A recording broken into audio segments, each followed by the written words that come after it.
मोहतरम ख़वातीन व हज़रात, अस्सलाम वालेकुम। मैं उम्मीद करता हूँ कि आप और आपके घर वाले खैरियत से होंगे और हम उम्मीद करते हैं कि आपको हमारी ये मेहनत पसंद आती होगी। तो चैनल पर बार बार आने के लिए और वीडियोस देखने के लिए आप सभी लोगों का बहुत बहुत शुक्रिया। और हम उम्मीद करते हैं कि आपको हमारी ये मेहनत पसंद आती होगी। हम देखते हैं कि ये दुनिया रंग बिरंगी कहानियों से भरी पड़ी है और हम इस दुनिया को मुख्तलिफ़ हिस्सों में तकसीम करते हैं जिन्हें हम बराज़म कहते हैं, ताकि हम इसको अच्छे तरीके से स्टडी कर सकें। और हम आपको पाकिस्तान की खारजा पॉलिसी की तारीख़ पढ़ा रहे हैं। सार्क यानी south Asian association for regional cooperation 8 दिसंबर 1985 को वजूद में आई। इसका सेक्रेटेरिएट नेपाल के शहर खटमांडू में है और 17 जनवरी 1987 को ये बनाया गया था।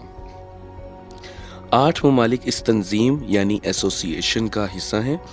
इन ममालिक में अफ़गानिस्तान, पाकिस्तान, बांग्लादेश, इंडिया, नेपाल, भूटान, मालदीव और श्रीलंका शामिल हैं।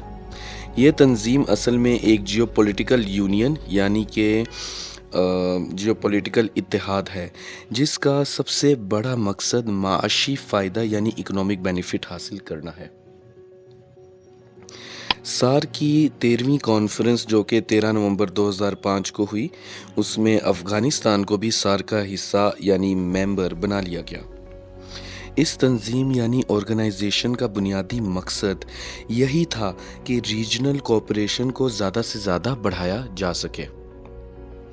सार्क को बनाने में बांग्लादेश के साबिक सदर, जो कि बांग्लादेश के छठे सदर थे, 6 नंबर पर प्रेसिडेंट थे, उनका नाम है सदर ज़ियाउर रहमान। उन्होंने बहुत ज़्यादा कोशिश की थी और उनका बहुत बड़ा हाथ था, क्योंकि उन्हें लगता था कि साउथ एशिया के ममालिक के दरमियान बहुत सारा कल्चर मिलता जुलता है। आपस में मिलकर काम करने से साउथ एशिया तरक्की कर जाएगा। 1977 से 1981 तक बांग्लादेश के सदर ज़ियाउर रहमान ने नेपाल, पाकिस्तान, इंडिया, श्रीलंका का दौरा किया और सबसे एक इलाकाई तंजीम रीजनल कोऑपरेशन बनाने की बात की। सदर ज़ियाउर रहमान ने नेपाल, भूटान और इंडिया को खत तक लिखे। उन्होंने पाकिस्तान, मालदीव और श्रीलंका को भी खत लिखे। सदर ज़ियाउर रहमान तो वफ़ात पा गए, मगर उनका ख्वाब पूरा हुआ और सार्क का पहला इजलास ढाका में 1985 में हुआ और उसका चार्टर तैयार हुआ। सार्क के बुनियादी मकासद में माशी तरक्की, इकनॉमिक ग्रोथ, माशरती तरक्की यानी कि सोशल प्रोग्रेस, रहन सहन की तरक्की यानी कि कल्चरल डेवलपमेंट और इलाके के लोगों की तरक्की यानी कि जो वेलफेयर है लोगों का, या फिर आप लाइफ स्टाइल कह सकते हैं लोगों का, या जो ह्यूमन रिसोर्स है लोगों का, वो बेहतर हो सके, उसको बेहतर बनाना शामिल था।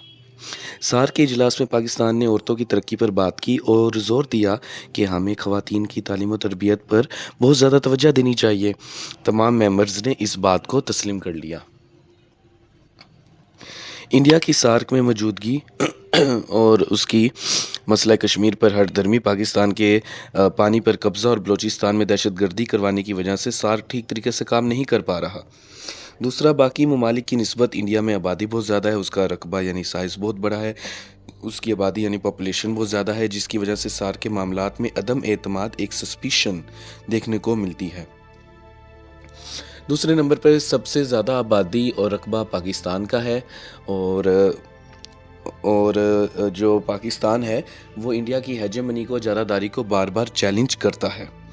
इंडिया का प्रोपेगेंडा होने के बावजूद पाकिस्तान के सार्क ममालिक के साथ ठीक ताल्लुकात हैं और चंद एक के साथ बहुत अच्छे ताल्लुकात हैं। पाकिस्तान सार्क का मेंबर इसलिए बना कि इससे साउथ एशिया के ममालिक के साथ ताल्लुकात बहुत अच्छे हो जाएंगे और वो तारीख, हिस्ट्री को बेहतर तरीके से इस्तेमाल कर सकता है, रेफरेंस दे सकता है। दूसरा ये कि वो स्ट्रेटेजिक रिलेशन बना सकता है, यानी कि दिफाई ताल्लुकात बना सकता है, जिससे इलाके में स्टेबिलिटी आएगी और पाकिस्तान को स्टेबिलिटी मिलेगी।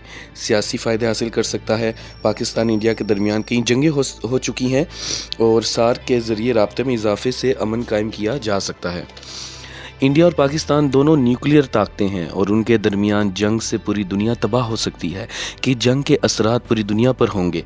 सार्क के मेंबर होने की वजह से एक तरफ के राब्ते की उम्मीद कायम है, यानी कि एक तरह के राब्ते की امید قائم ہے کہ ایک میڈیم موجود ہے جہاں سے رابطہ ہو سکتا ہے۔ مسئلہ کشمیر دونوں ملکوں کے درمیان سب سے بڑا مسئلہ ہے۔ اگر نیوکلیئر جنگ ہو گئی تو اس کے اثرات تو پوری دنیا بھگتے گی، اس لیے پاکستان کو سارک کا ممبر ہونا چاہیے کہ رابطہ جنگ سے لاکھ گنا بہتر ہے۔ سارک بس ریجنل کوآپریشن کی تنظیم ہے، یعنی آرگنائزیشن ہے۔ اس میں کوئی ملک کسی دوسرے ملک کی سیاست میں مداخلت نہیں کر سکتا، تو پاکستان کے لیے کوئی مسئلہ ہی نہیں کہ وہ اس کا حصہ بنے اور رہے۔ سارک دہشت گردی کے خاتمے کی بات کرتا ہے، تو پاکستان علاقائی سطح پر ریجنل لیول پر ہمسائے ممالک کو، نیبرنگ کنٹریز کو دہشت گردی، ٹیررزم کے بارے میں بتا سکتا ہے اور اپنے ملک سے دہشت گردی ختم کر سکتا ہے۔